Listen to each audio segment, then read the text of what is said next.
오늘 SNS, 특히 틱톡, 인스타 이런 데 사기치는 사람들이 너무 많습니다. 오늘 제가 소신 발언하겠습니다.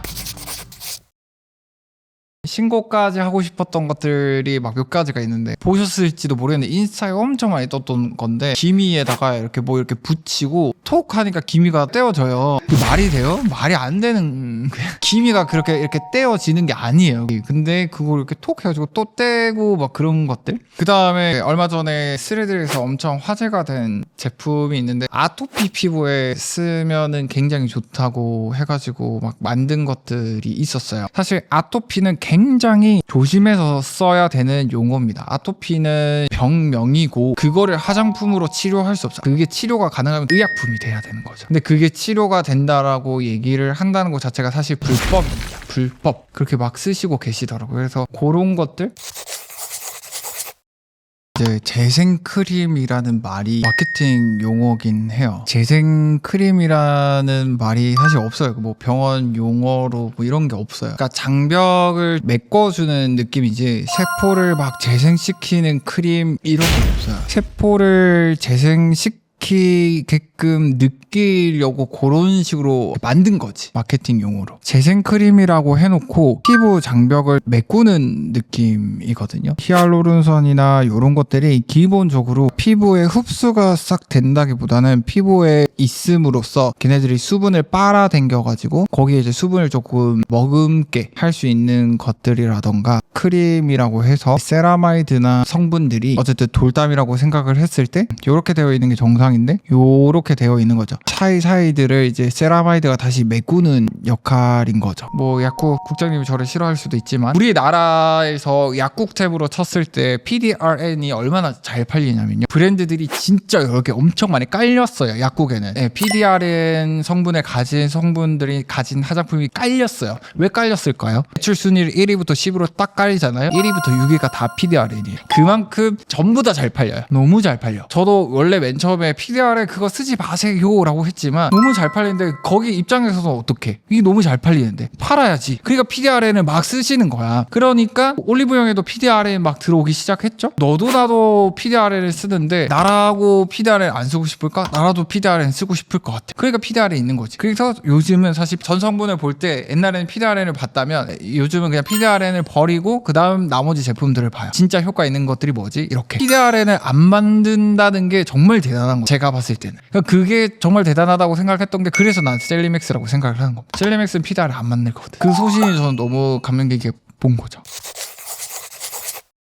오디너리라는 브랜드가 있습니다. 디 오디너리가 그 창업자분이 화장품에 대한 마케팅 현실을 빡쳐서 만든 게 디 오디너리 제품이거든요. 그러니까 가격적인 측면 다 빼고 무향 무치로 화장품을 가격 그대로 받겠다라고 해가지고 모든 사람이 이제 다 말렸죠. 화장품은 그런 데가 아니야. 선망의 대상이어야 되고, 그렇기 때문에 이러한 마케팅 고 전략을 써야 성공을 해 라고 했는데, 개념을 다 박살내고 성공한 케이스거든요. 그래서 결국은 로레알이 이제 인수를 해가지고 성장이 크게 된 그 브랜드가 있어요. 정말 유명한 제품인데, 제품 이름이 나이아신아마이드 10% 플러스 징크 1%라는 제품이 있어요. 보이잖아. 나는 성분으로 팔겠다 너네한테, 이거 거죠. 그리고 게다가 함량까지 다 적혀 있잖아요. 그러니까 이게 얼마나 투명해. 그러니까 사람들이 이거다 하고 이제 사는 거죠. 근데 대신 발림성이 좋으냐? 선크림의 무기자차가 백탁 형상이 일어난다 했죠. 그 무기자차에 징크 옥사이드가 들어가기 때문에 백탁 형상이 일어나는 거거든요. 그게 들어가는 게 그 징크, 나이아신아마이드 10%에 징크 1%가 들어가 있는 거예요. 그래서 너무 많이 바르잖아요. 그럼 허옇게 떠요. 화장을 할 수가 없어. 간혹 가다가 이제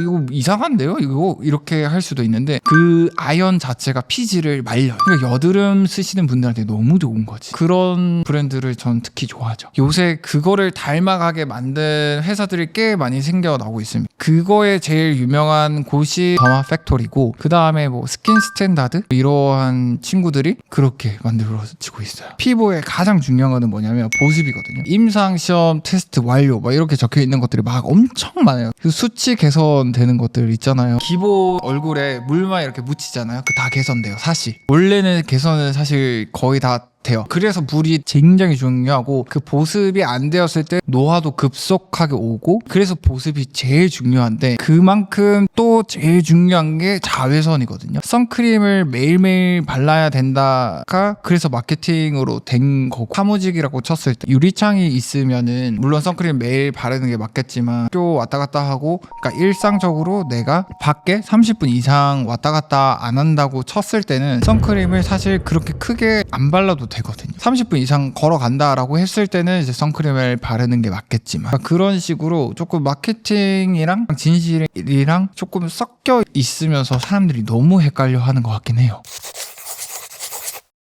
정리해서 말씀드리면은 인스타나 틱톡 뭐 너무 좋죠. 너무 좋고 그걸 바이럴해서 하는 게 회사의 그 철칙이죠. 근데 문제는 자기가 책임져서 하는 사람들이 또 너무 많지만 그 몇몇 그 미꾸라지들 때문에 이 어깨가 다 약간 싸잡아서 욕먹는 게 저는 정말 싫거든요. 그래서 이 화장품을 볼 때 몇 가지를 보시면 그나마 이제 기준을 볼 수가 있는데 첫 번째로는 병명을 언급을 한다거나 예를 들어서 여드름도 사실 병입니다. 그 질환으로 보고 있어요. 여드름, 아토피 이런 것들을 직접적으로 언급하는 거는 그냥 믿고 걸으시면 됩니다. 그거는 화장품이 아니에요. 그런 것들은. 그 다음에 두 번째로 화장품 제조업체가 누구냐, 판매 책임업자가 누구냐 제일 중요하다고 보거든요. 근데 그 판매 책임업자를 보기가 사람들이 되게 어려워요. 그래서 제가 대기업을 추천드리는 겁니다. 아모레퍼시픽이랑 LG생건을 추천을 드린 겁니다. 그 모든 걸 다 따지고 들어가면 결국은 판매 책임업자가 누군데가 중요하게 되거든요. 그게 이제 속이는 경우도 있고 어떤 다른 사람이 판매하는 경우도 있고 이렇게 되기 때문에 그런 것들을 다 따지고 그런 거 싫으면은 그냥 대기업을 사라. 나머지는 사실 세세하게 나뉘기 때문에 만약에 정말 궁금하시다면은 댓글을 남겨주시면 제가 얘기해 드리겠습니다.